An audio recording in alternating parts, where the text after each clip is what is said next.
See, both undervaluation of opening stock and overvaluation of closing stocks will increase the profits.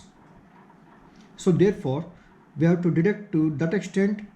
We have to make an adjustment in the given profits here to know the correct profit here. Okay, let us take the items one by one as given in the problem here. Okay, let us take it one by one.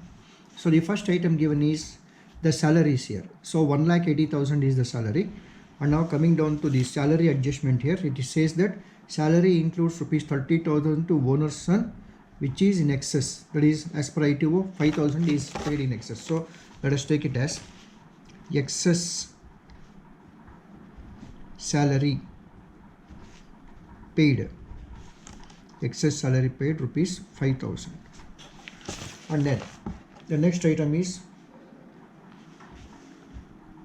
rent and taxes. So this is an allowable expenditure pertaining to the business activity, and no adjustment is given to that. Next is establishment expenditure is 2,70,000, out of which we have seen that two items here. So which includes repairs to house property 10,000 and rupees 5,000 paid outside India without TDS, both are to be deducted. That has to be eliminated here.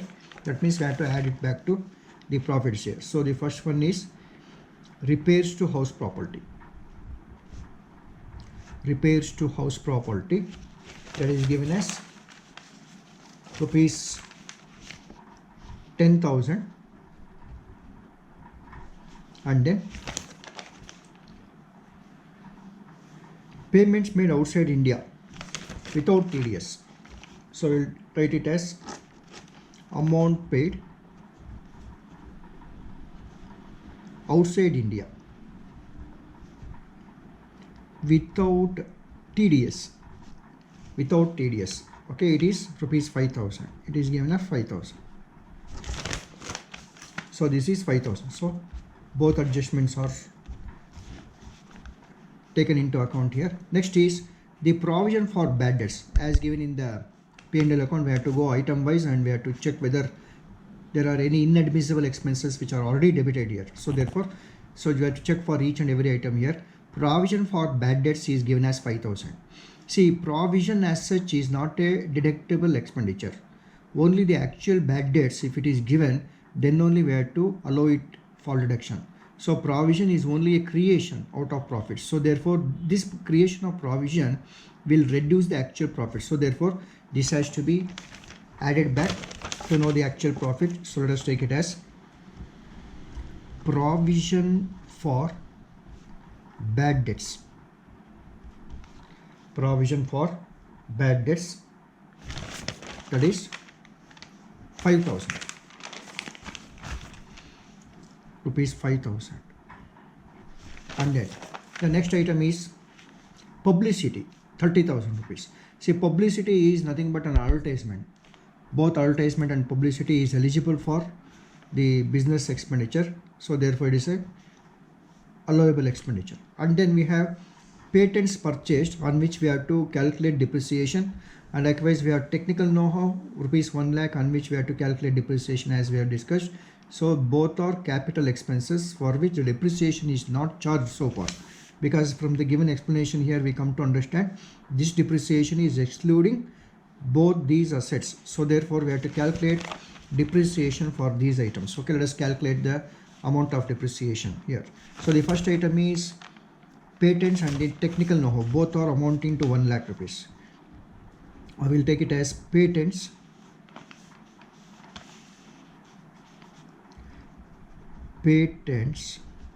rupees 1 lakh. So we have to charge depreciation on this. Say in this case, just look at this, very important. So patent purchased is given as 1 lakh and not the date is not given here. See, if the date is not given, we have to calculate the depreciation for the entire year here. And both patents and technical know-how belongs to the intellectual properties. So therefore the percentage of the depreciation to be allowed is 25% as per Income Tax Act. So this is to be calculated at the rate of 25% for the entire year. So that comes to 25,000. And then the next is technical know-how. See, technical know-how rupees 1 lakh. This is what is given. And now again, technical know-how is also eligible for depreciation at the rate of 25% as per Income Tax Act. Suppose if you look at the given information, it is given that within brackets 1/1/2019. That means this is nothing but the date of purchase of this asset. And as per the provisions of depreciation, we already know that any asset which is put to use for a period less than 180 days are to be charged depreciation at a half the rate which is allowed as per Income Tax Act. So therefore, if you calculate for how many number of months or days it is put to use, right from 1/1/2019. So we are closing the books of accounts for this year as on 31st March 2019. So it is a period of 3 months. So this is a period of less than 180 months. So there 180 days. So therefore, we have to calculate a depreciation at the rate of 25%, but half of it. So let us calculate it as 25% on 1 lakh. That is, we'll calculate it as 25,000 into half.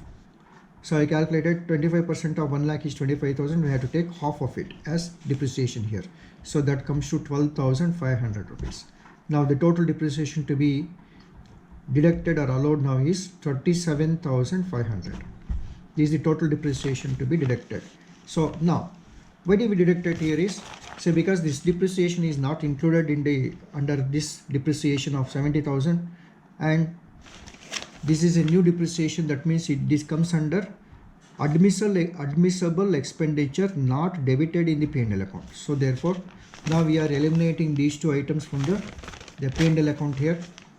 So let us take it as the first item is patents 1 lakh rupees.